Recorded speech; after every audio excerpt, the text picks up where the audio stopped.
Hello, it is I, Gregory Jones. That's right.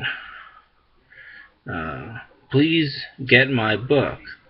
It is called The Macroeconomic Laws by Gregory Jones. You can purchase a copy at Ex Libris, Amazon, or Barnes & Noble.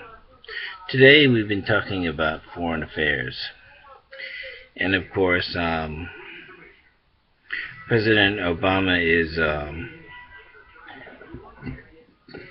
he's taking actions in Iraq, but they're too limited.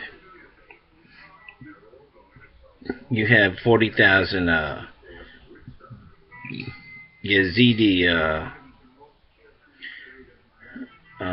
refugees on Mount Sinjar, and he's given them perhaps 10,000 meals, but there's 40,000 of them. And the equivalent amount of water, I assume, which is not enough water. And the Yazidis are dying. They're dying of a heat stroke and not enough water. It's 120 degrees on that mountain. And so President Obama's actions are too limited. What he needs to do is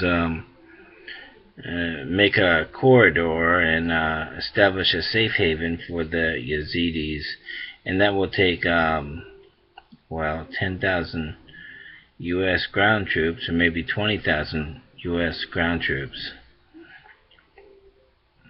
But and as far as bombing ISIS goes, you should put 10,000 ground troops in Iraq to act as spotters so that we can conduct a more robust bombing campaign against ISIS. So President Obama's actions are very limited, and they're not going to do much.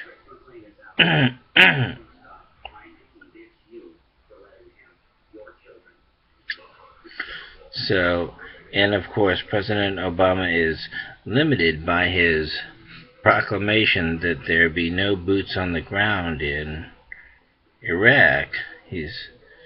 President Obama, of course, was against the invasion of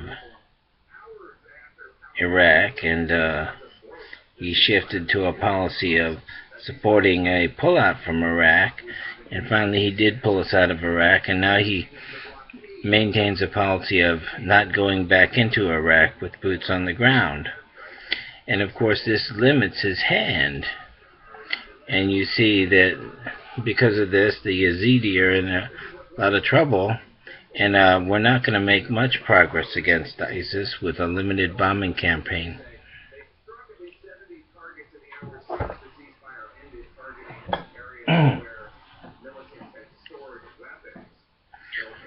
As far as Israel goes, the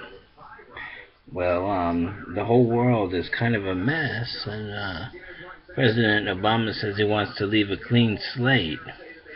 Well, he may not have an occupation in Iraq or Afghanistan, but there's going to be a lot of catastrophe. And Al-Qaeda will be on the march. Al-Qaeda is on the march. And the humanitarian situations are not good either. And so President Obama, his strategy is wrong, and he doesn't seem to see the problems that are out there. Pakistan has taken a pounding from Al-Qaeda, and yet he doesn't say anything. And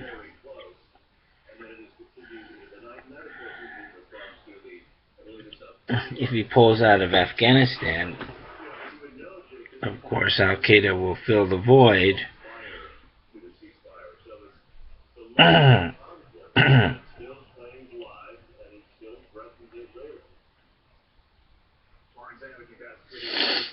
And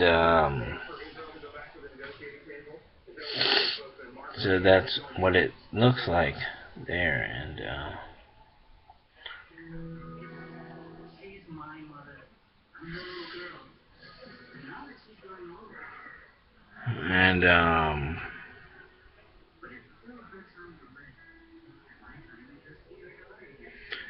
so I'm gonna watch Condoleezza there, and Robert Gates, and whoever else speaking about Ukraine. And of course, as I've been saying, is, all our policies, all of President Obama's policies are backwards. And you notice that the propaganda from the journalists, of course, it's all backwards as well.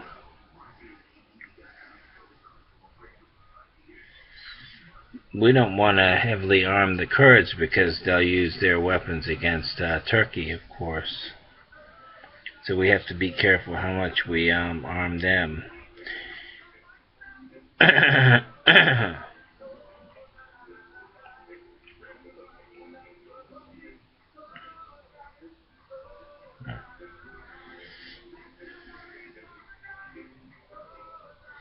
As far as forming an inclusive government, you mean uniting the four sects in Iraq? That's not going to happen. And that notion died when we invaded Iraq. Saddam Hussein was maintaining power in Iraq, and when the Kurds rose up, of course, he crushed them. That's right, to maintain the integrity of his country. And we wouldn't want to